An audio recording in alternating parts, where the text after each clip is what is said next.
நந்தவனபுரம்ன்ற அழகான கிராமத்துல கொஞ்சம் வருடங்களுக்கு முன்னாடி கௌசல்யா அம்மாக்கு ராஜேஷ்னு ஒரு பெரிய பையன் இருந்தான். அவன் பிறந்து 17 வருஷம் கழிச்சுதான் சின்ன பையன் ராஜேஷ் பிறந்தான். ராஜேஷ் இந்த வீட்டோட செல்ல பிள்ளை. ராகேஷ் தான் வீட்டோட மொத்த பொறுப்பையும் பார்த்துப்பான். ராகேஷ்க்கு ராஜேஷ்னா உயிர். ராஜேஷை ஸ்கூலுக்கு கூட்டிட்டு போறது, அவனை தான் சொந்த பையன் மாதிரி பாத்துக்கிறது, ஹோம்ஒர்க் பண்ண வைக்கிறதுன்னு இருப்பான். ரொம்ப வருடங்கள் கழிச்சு ராஜேஷும் வளர்ந்ததுனால படிச்சு ஒரு நல்ல உத்தியோகத்துக்கு போனான். ஆனாலும் ராஜேஷை பாத்துக்கிறத விடவே இல்லை. எப்பயும் அவனோட தான் இருப்பான். வேலையெல்லாம் கிடைச்சதுக்கு அப்புறம் அம்மா அப்பா 2 பேரும் சேர்ந்து ராகேஷ்க்கு ஒரு நல்ல பொண்ணா பார்த்து கல்யாணம் பண்ணி வைக்கணும்னு முடிவெடுத்தாங்க. அப்ப கௌசல்யா அம்மா, அப்பா ராகேஷ் இப்போ நல்ல பெரிய பையனாயிட்ட, இப்போ வேலைக்கும் போக ஆரம்பிச்சிட்ட, சந்தோஷம்பா. அடுத்தது உனக்கு கல்யாணம் தான். என்னோடக்கு தெரிஞ்ச ஃப்ரெண்ட் இருக்காங்க, அவங்க பொண்ணுக்கே உனக்கு கல்யாணம் பண்ணி வைக்கணும்னு என்னோட ஆசை. அப்பா கிட்ட சொன்னதுக்கு உன்கிட்ட ஒரு வார்த்தை சொல்ல சொன்னாரு. உனக்கு ஓகேனா சொல்லுப்பா, அடுத்த முகூர்த்தத்தையே கல்யாணத்தை ஜாம்னு முடிச்சிருவோம். என்னப்பா சொல்ற? அம்மா, எல்லாம் உங்களோட இஷ்டமா. நம்ம வீட்டுக்கு என்ன மாதிரி மருமக வரணும், எப்படிப்பட்ட மருமக வரணும்ன்றது உங்களுக்கு நல்லா தெரியும். என்கிட்ட எதுக்கு நீங்க சம்மதம் கேக்குறீங்க? உங்களுக்கு இஷ்டமா இருந்ததுன்னா கல்யாணம் பண்ணி வைங்க, நான் கல்யாணம் பண்ணிக்கிறேன், உங்களுக்கு பிடிச்சா போதும். ராகேஷ் அப்படி சொன்னதுக்கு அப்புறமா கௌசல்யா அம்மா சந்தோஷப்பட்டாங்க. ராகேஷ்க்கும் கீர்த்திக்கும் கல்யாணம் பண்ணி வைக்கணும்னு 2 வீட்டு ஆளுங்களும் முடிவு பண்ணாங்க. கீர்த்தி ஒன்னும் பெருசா படிக்கல. அவ பாட்டுக்கு வீட்டு வேலையிலேயே எப்பயும் இருப்பா. படிப்பு அறிவு அந்த அளவுக்கும் கிடையாது. கௌசல்யா அம்மா சட்டுப்புட்டுன்னு தாமதிக்க வேணாம், 2 பேருக்கும் உடனடியா கல்யாணம் பண்ணணும்னுட்டு ரொம்ப சிம்பிளா சின்னதா ஒரு பந்தல் போட்டு ராகேஷ்க்கும் கீர்த்திக்கும் கல்யாண ஏற்பாடுகள் நடந்தது. 2 பேருக்கும் நல்ல முகூர்த்தமா பார்த்து ரொம்ப செலவு இல்லாம பந்தா இல்லாம ரொம்ப எளிமையான முறையில 2 பேருக்குமே கல்யாணம் பண்ணி வச்சாங்க கௌசல்யா அம்மாவும் கீர்த்தியோட அம்மா அப்பாவும். ஆனா இதுவே அந்த ஊர்ல இருந்த ஜனங்க எல்லாம் இவங்க கல்யாணத்தை பயங்கர ஆடம்பரமா பண்ணிட்டாங்க, பயங்கர செலவாயிருக்கும் இதுவாயிருக்கும்னுட்டு பேசிக்கிட்டு இருந்தாங்க. கீர்த்தி மருமகளா அந்த வீட்டுக்கு வந்தா. சந்தோஷமா வாழணும்ன்ற எண்ணங்களோட அங்க வந்தா. மாமியார் கிட்ட எல்லா வேலையும் நல்லா கத்துக்கிட்டு கீர்த்தியே இப்ப வீட்டு வேலை எல்லாத்தையும் பார்க்க ஆரம்பிச்சா. கல்யாணம் ஆன கொஞ்ச நாள்லயே ராகேஷ் வேலையை விட்டுட்டு ஒரு நல்ல பிசினஸா ஆரம்பிச்சாரு. கீர்த்தி, நான் மத்தியானம் சாப்பிடுற வர்றது ரொம்ப கஷ்டம்னு நினைக்கிறேன். ஏன்னா வேலை அவ்வளோ இருக்கு.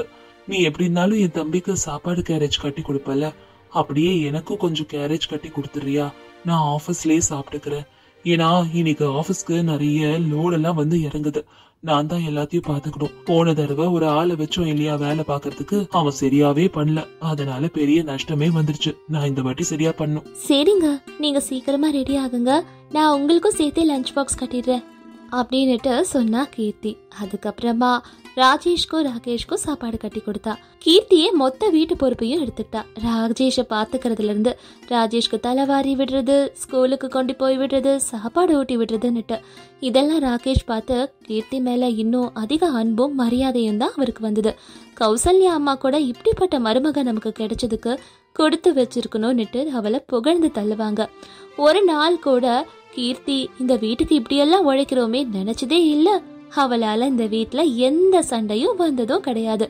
இத்தனைக்கும் அப்ப வரகடுப்பு தான் பயன்படுத்துவாங்க, அதையும் அவ சலிக்காம செய்வா. கொஞ்சம் வருடங்கள் போச்சு. ராகேஷும் இப்ப வளர்ந்து பெரிய பையனா ஆனா. படிப்பெல்லாம் முடிஞ்சதும் பெரிய உத்தியோகத்துக்கு போனா ராஜேஷ். ராஜேஷ் வேலை செய்யறத பார்த்து அம்மா அப்பா அண்ணன் எல்லாரும் ரொம்ப பெருமைப்பட்டாங்க.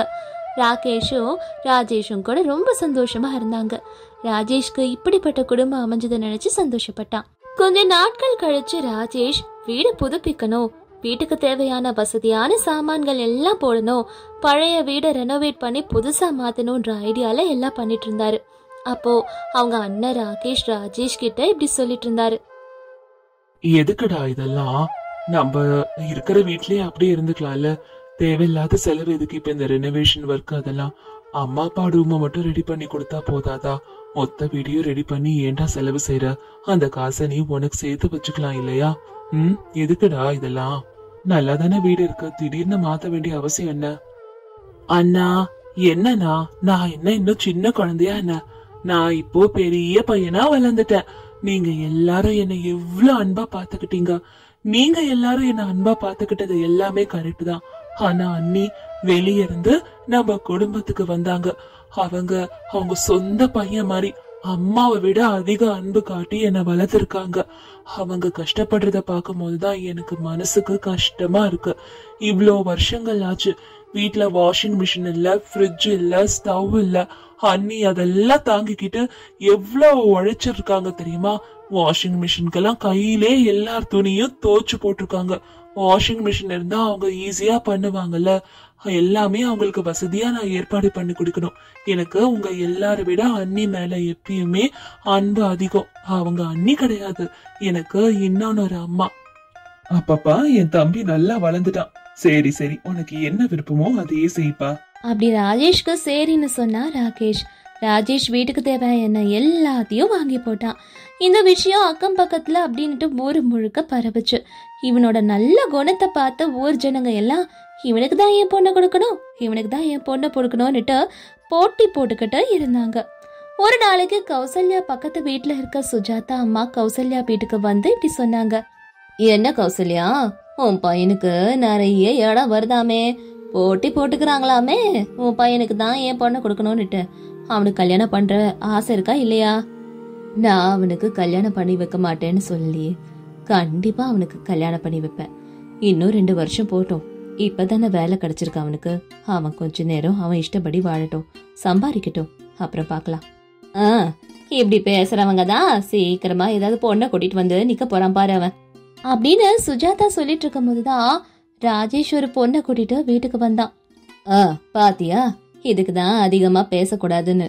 நீ சம்பந்தம் பார்த்து கல்யாணம் பண்ணி வச்சிருந்தா இதெல்லாம் நடந்திருக்காதுல. சுஜாதா, வீட்டுக்கு வர எல்லா பொண்ணுங்களும் மருமகளுங்களா என்ன? அந்த பொண்ணு அவன் ஃப்ரெண்டா கூட இருக்கலாம். நீ எல்லாத்துக்கும் ஏதாவது சொல்றத முதல்ல நிப்பாட்டு.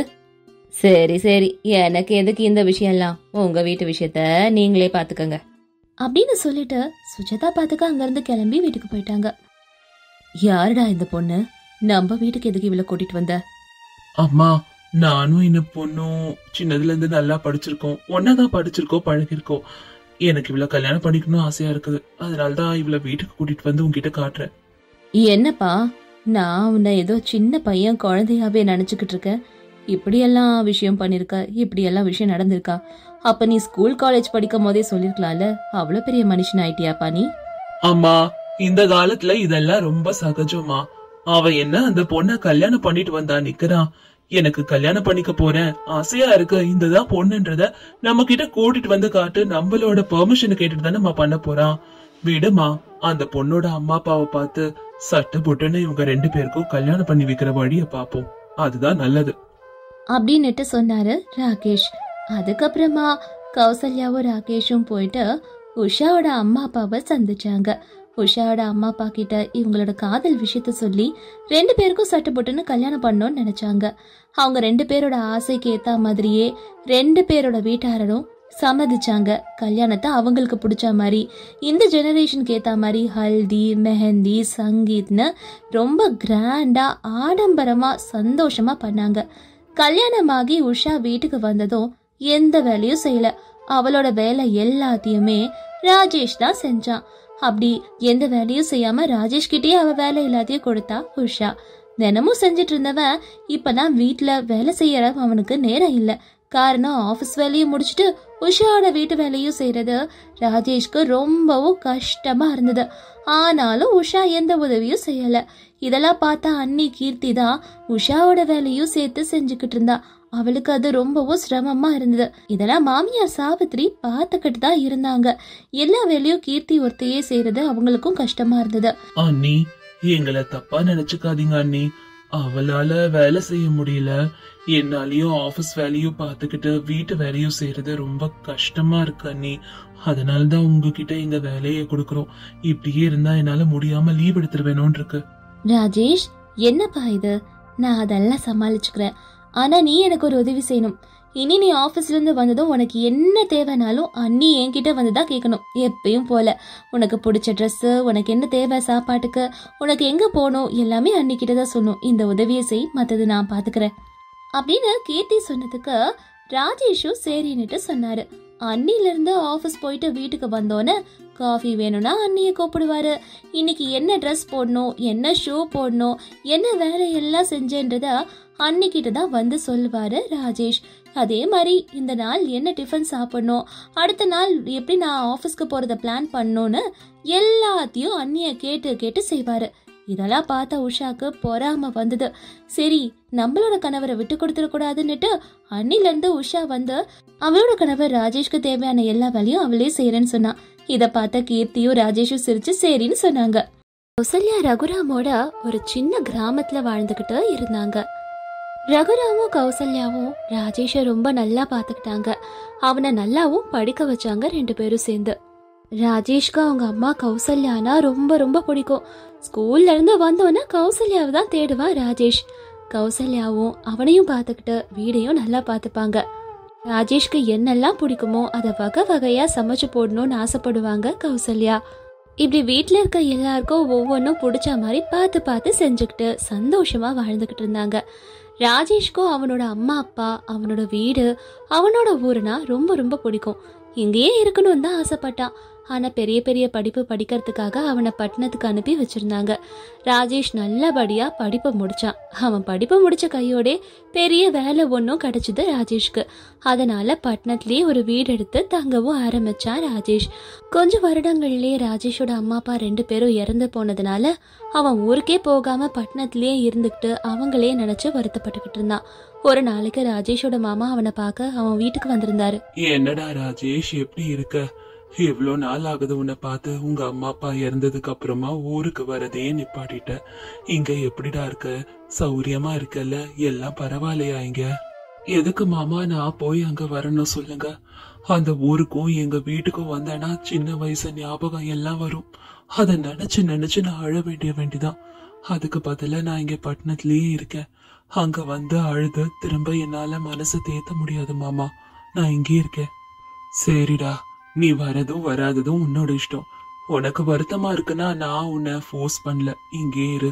ஆனா உன் அம்மா அப்பாவுக்கு நீ கல்யாணம் பண்ணி சந்தோஷமா வாழணும்ன்றது ஆசை. சீக்கிரமா ஒரு நல்ல பொண்ணா பார்த்து உனக்கு கல்யாணம் பண்ணி வைக்கணும். சரி மாமா, நான் கண்டிப்பா கல்யாணம் பண்ணிக்கிறேன். வேலைக்கு போயிட்டு இருக்கேன். கொஞ்சம் கொஞ்சமா மனசு மாறும். என்னோட வேலைக்கும் படிப்புக்கும் ஏத்த மாதிரி ஒரு நல்ல பொண்ணா பார்த்து என்னையும் பாத்துக்கிற ஒரு பொண்ணா பார்த்து கல்யாணம் பண்ணிக்கிறேன் மாமா. சீக்கிரமா கல்யாணம் பண்ணிக்கோ. உங்க அம்மா அப்பா தான் உன் கூட இல்ல. வரப்போற மனைவி உன்னை நல்லா அம்மா அப்பாக்கு சந்தோஷமா படுத்துற மாதிரி ஒரு பொண்ணா வரணும். உன்னை நல்லா பாத்துக்கணும். நீங்க சொல்ற மாதிரி நடந்தா சந்தோஷம்தான். நீங்க ஜாக்கிரதையா ஊருக்கு போய் சேருங்க மாமா. அதுக்கப்புறமா அங்க இருக்க நம்மளோட ஆஸ்தி, நம்மளோட வீடு அதெல்லாம் ஜாக்கிரதையா பாத்துக்கோங்க. நான் மறுபடியும் எப்ப ஊருக்கு வருவேன்னு எனக்கு தெரியாது. அதுக்கப்புறமா ராஜேஷோட மாமா அங்கிருந்து கிளம்பி ஊருக்கு போயிட்டாரு. கொஞ்சம் மாதங்கள்லயே ராஜேஷ் அவனுக்கு ஏத்த மாதிரி ஒரு பொண்ணை பார்த்து கல்யாணம் பண்ணிக்கிட்டான். அவ பேரு கீர்த்தி. கீர்த்தி அந்த ஊர்லயே செட்டில் ஆயிட்டா, அந்த பட்டணத்துல. அங்க இருக்க எல்லா வேலைகளும் பாத்துக்கிட்டு இருந்தா. ஒரு நாளைக்கு ராஜேஷ் வேலையெல்லாம் முடிச்சுட்டு வீட்டுக்கு வரதுக்கு ரொம்ப நேரம் ஆயிடுச்சு. கீர்த்தி, செமையா பசிக்குது கீர்த்தி. சாப்பாடு எடுத்து வைக்கிறியா? இன்னைக்கு ஆபீஸ்ல நிறைய வேலை, லேட் ஆயிடுச்சு. இங்க பாருங்க, எனக்கு கிட்டி பார்ட்டி இருக்கு. ஸோ நான் அதுக்காக ரெடி ஆயிட்டு இருக்கேன். என் ஃப்ரெண்ட்ஸ் எல்லாம் வெயிட் பண்ணிட்டு இருப்பாங்க. இப்போ போய் நான் சமையல் அறையில இருந்தேன்னா என் ஃபேஸ் எல்லாம் ஸ்பாயில் ஆயிடும் அப்படின்னுட்டு கீர்த்தி சொன்னதுனால ராஜேஷ் அவரே சாப்பாடு எடுத்து வச்சு சாப்பிட்டாரு. அன்னைக்கு என்னவோ ராஜேஷ்க்கு ரொம்ப வருத்தமா இருந்தது. என்னடா முடியலன்னு சொன்னா கூட சாப்பாடு எடுத்து வைக்கலேன்னு. அடுத்த நாளைக்கு கீர்த்தி நல்லா சிக்கன்னு ரெடி ஆயிட்டு வெளியே வந்தா. ராஜேஷ், இன்னைக்கு கிட்டி பார்ட்டி முடிஞ்சதுக்கு அப்புறமா நாங்க இன்னொரு பார்ட்டிக்கெல்லாம் போறோம். நானும் என் ஃப்ரெண்ட்ஸும் சேர்ந்து ஒரு சின்ன ஸ்மால் ட்ரிப் போறோம். என்னோட அக்கௌண்ட்ல காசு கம்மியா தான் இருக்கு. ஸோ நீங்க கொஞ்சம் டிரான்ஸ்ஃபர் பண்ணிடுங்க ராஜேஷ். அது என்ன கீர்த்தி, 2 நாள்ல உன் பர்த்டே தானே? நான் உனக்காக சர்ப்ரைஸா பார்ட்டி ஒன்னு ரெடி பண்ணிருந்தா நீ என்னடான்னா தனியா கிளம்பி ஊருக்கு போய்கிட்டு இருக்க. ஐயோ ராஜேஷ், நீங்க பார்ட்டி ஏற்பாடு பண்ணிருக்கீங்களா? என்னங்க நீங்க முன்னாடி சொல்லிருக்க கூடாதா? நீங்க அப்ப என்கிட்ட கேட்டிருக்கணும் இல்லையா? நான் எல்லாம் என் ஷெட்யூலில் கரெக்டாக இருக்கேன். நீங்கள் முன்னாடியே சொல்லியிருந்தீங்கன்னா என் ஷெட்யூலை மாற்றிருப்பேன். இப்போல்லாம் நான் கரெக்டாக ஷெட்யூல் போட்டதுனால நான் அதிலே ஃபாலோ பண்ண வேண்டியதாக இருக்குது. அதனால் என் ஷெட்யூலை என்னால் மாற்ற முடியாது ராஜேஷ். நான் கண்டிப்பாக என் ஃப்ரெண்ட்ஸோட போய் தான் ஆகணும். எனக்காக எல்லாரும் அங்கே வெயிட் பண்ணிட்டு இருப்பாங்க தெரியுமா? சரி, நானும் பார்க்குறேன். ஒருவேளை எனக்கு எந்த மீட்டிங்கும் இல்லைன்னா நீ இருக்கிற இடத்துக்கே வந்து பர்த்டே பார்ட்டி அட்டென்ட் பண்ணுறேன். அப்படின்னு கீர்த்தி சொல்லிட்டு நல்லா மாடர்னா ரெடி ஆயிட்டு கிட்டி பார்ட்டிக்கு ரெடி ஆகிட்டு வெளியே போயிட்டு இருந்தா. ராஜேஷ்க்கு நிறைய ஒர்க் லோட் இருந்தது. எல்லா வேலையும் முடிச்சுட்டு ரொம்ப அசதியா வீட்டுக்கு வந்திருந்தாரு. அதுக்கப்புறம் அடுத்த நாளைக்கு எந்த வேலையும் இல்லைன்னு நினைச்சு நிம்மதியா இருந்தாரு. அம்மாலாம் இருந்த போது நானும் அப்பாவும் வெளியே போயிட்டு வந்தா விதவிதமா சமைச்சு ரொம்ப ருசியா சமைச்சு எங்களுக்கு பரிமாறுவாங்கல்ல. கீர்த்தி கூட அம்மா மாதிரி இருந்தா எவ்வளவு நல்லா இருக்கும். ரொம்ப அன்பா அக்கறையா இருந்தா நல்லா இருக்கும். ஸ்டேட்டஸ்க்கு ஏத்த மாதிரி பொண்ணை கல்யாணம் பண்ணணும்னு நினைச்சேன். ஆனா கீர்த்தி இவ்ளோ மாடர்னா இருப்பான்னு நான் நினைச்சு கூட பாக்கல.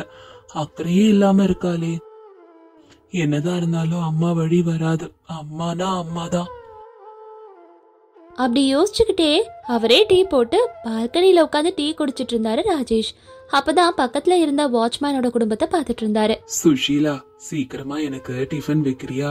சாப்பிட்டுட்டு கிளம்பணும். டியூட்டிக்கு நேரம் ஆயிடுச்சு. ஐயோ ஆமாங்க, ஒரு நிமிஷம் இருங்க, சீக்கிரமா ரெடி பண்ணி கொண்டு வந்துடுறேன். சுஷீலா சீக்கிரமா டிஃபனை ரெடி பண்ணிட்டு இருந்தாங்க. அதுக்கப்புறமா அவங்க கணவர் கிட்ட, என்னங்க என்ன மன்னிச்சிருங்க, இன்னைக்கு எல்லாமே லேட் ஆயிடுச்சு.